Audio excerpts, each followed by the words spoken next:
Jadi untuk mungkin saya lihat dulu secara historis ya. Jadi balik dulu mungkin agak ke belakang. Jadi Pondok Pesantren Darussalam itu didirikan oleh Kiai Jamal Fadil, itu generasi pertama. Dia Kiai Jamal Fadil, kemudian beliau punya anak, salah satunya adalah Allahyarham Kiai Fahmi.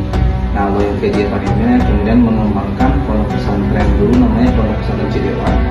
Lalu tahun sekitar 50-60an diubah jadi namanya menjadi Pondok Pesantren Darussalam. Nah, tokoh atau keluarga dari Pondok Pesantren Darussalam yang pertama kali terjun ke bidang politik beliau, beliau pernah menjabat sebagai anggota DPRD itu tahun berapa? Mungkin kalian bisa sebut anggota DPRD ya.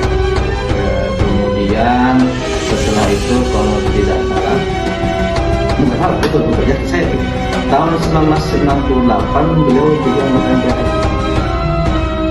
Tahun 1998. Nah, yang saya lupa perlu dipastikan tuh beliau perwakilan dari mana? Nah itu kan berbeda dengan sekarang. Kalau sekarang kan pasti selain DPD, kan selain DPD itu pasti perwakilan dari partai. Kan? Kalau DPD kan sekarang semacam senator wilayah kan. Nah dulu ketika beliau menjadi anggota DPR, harusnya kan kalau misalkan tidak ada reformasi mungkin harusnya sampai tahun 2003 gitu. Tapi karena kebetulan ya ada reformasi sehingga beliau tidak lagi melanjutkan jabatan sebagai DPR, tapi kembali lagi sini. Jadi yang pertama kali terlibat langsung ke dalam politik praktis itu ya bisa dikatakan menjadi Pondok Pesantren Darussalam modern Bapak Allahyarham Kiai Fahmi. Lalu kemudian kalau dari anak-anaknya kan beliau punya 6 anak, berarti plus menantunya menjadi 12. Nah dari 12 anak menantu ini yang pernah terjun langsung ke politik praktis itu hanya ayah saya almarhum. Jadi awalnya memang beliau juga ditugaskan ketika Kiai Fahmi ada tugas di mana beliau tidak bisa memberikan tugas kepada ayahnya. Namanya almarhum Profesor Kiai Fahmi. Nah, beliau pernah menjadi tapi hanya sebagai anggota DPRD Kabupaten Ciamis tahun kalau tidak salah 1992 sampai 2009. Kalau ayah saya menantunya Allahyarham Kiai Fahmi tahun 1992 sampai reformasi. Nah, ketika reformasi itu kemudian diberi pilihan karena kebetulan almarhum ayah saya juga seorang dosen PNS di UIN Bandung. Jadi kalau dulu kan sistemnya masih bisa double gitu. Jadi dosen PNS ya bisa, jadi anggota kata-kata ikut di politik praktis ya bisa. Jadi gaji dari sana sini. Gitu. Kalau sekarang kan kayak kalau dari era reformasi nggak bisa. Nah ketika era reformasi kemudian diberi pilihan mau tetap di politik atau balik ke kampus. Nah ya saya balik lagi kampus. Jadi dari situ sebutnya dalam tatanan politik praktis khususnya di kabupaten, keluarga besar Pondok Pesantren Darussalam sudah tidak pernah terlibat secara langsung aktif, kecuali mungkin ada anak bungsu Allahyarham Kiai Fahmi namanya Bapak Kiai Daseh oleh Listi Mubarok. Sekarang beliau menjadi kalau saya tidak salah Asda daerah. Tapi kan itu statusnya tetap birokrat ya, sebagai katakanlah PNS bukan dari partai. Jadi kalau katakanlah yang terlibat langsung dalam politik praktis perwakilan dari partai untuk ini gimana?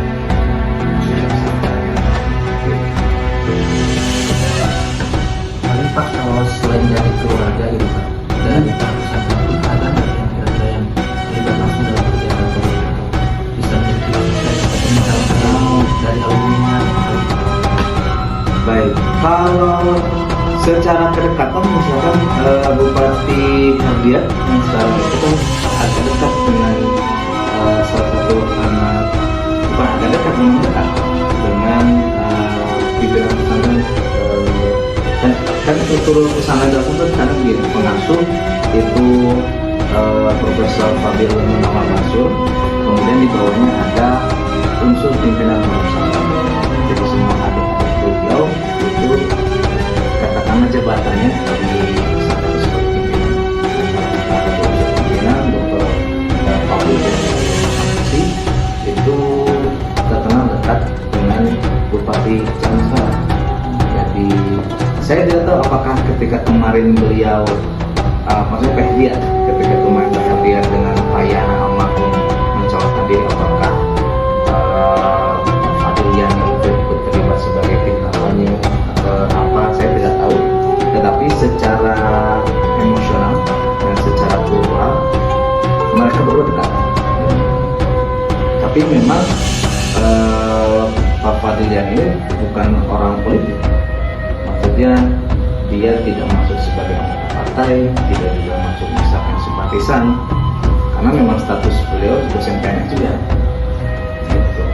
Jadi kalau misalkan dari keluarga, gitu, dari keturunan keluarga langsung memang hari ini belum ada. Tapi kalau alumni kan gitu. Kalau misalkan teman-teman tahu itu masalah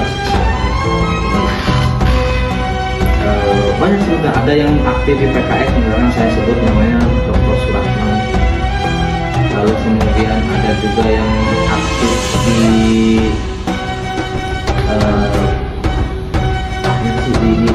di PKB juga ada, namanya aduh lupa saya namanya, ada alumni juga, kemudian ada di PDIP juga alumni, kemudian Golkar juga sekretaris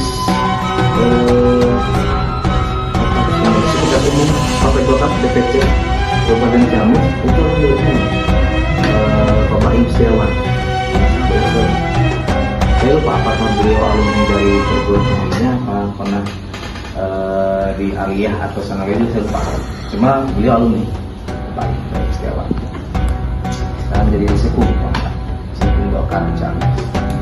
Jadi kalau dari alumni memang terlampau banyak, sangat banyak. Ada memang mungkin sudah katakanlah berhasil menjadi anggota parlemen, ada yang masih sekedar di partai, ada yang baru masuk. Bahkan kalau misalkan teman-teman tahu, Wakil Menteri Pendidikan Dasar dan Menengah Dr. Fajar Rizalul Haq itu juga alumni UPN. Jadi kan kalau jabatan menteri nggak mesti dari partai kan ya, itu beliau dari Muhammadiyah. Nah itu alumni juga Fajar Rizalul Haq, Wakil Menteri Pendidikan Dasar. Tapi Pak, ingin tahu sekitar itu kan banyak alumni yang masuk partai atau kemudian jadi ketua daerah, alhamdulillah sukses lah ya. Ada nggak dari orang-orang itu membantu untuk pembangunan pesantren? Setahu saya ada yang membantu, misalkan memberikan sumbangan uang untuk Wisma, lalu ada juga mungkin gedung-gedung yang lain. Secara detail sih apa saja yang diberikan atau disumbangkan berapa jumlahnya, lalu kemudian diperuntukkan bagi apa, saya kurang tahu.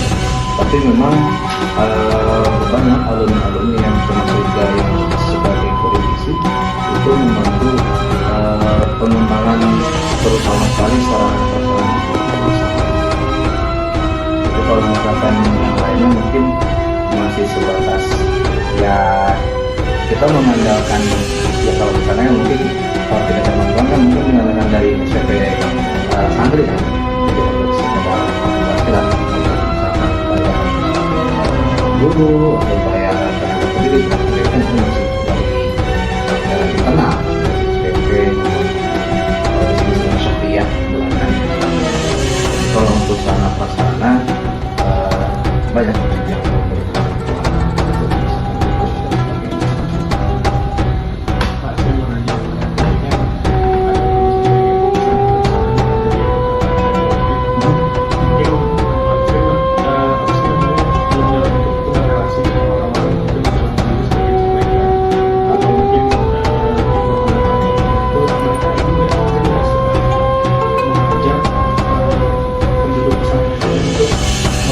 memobilisasi mereka untuk memilih satu calon tertentu?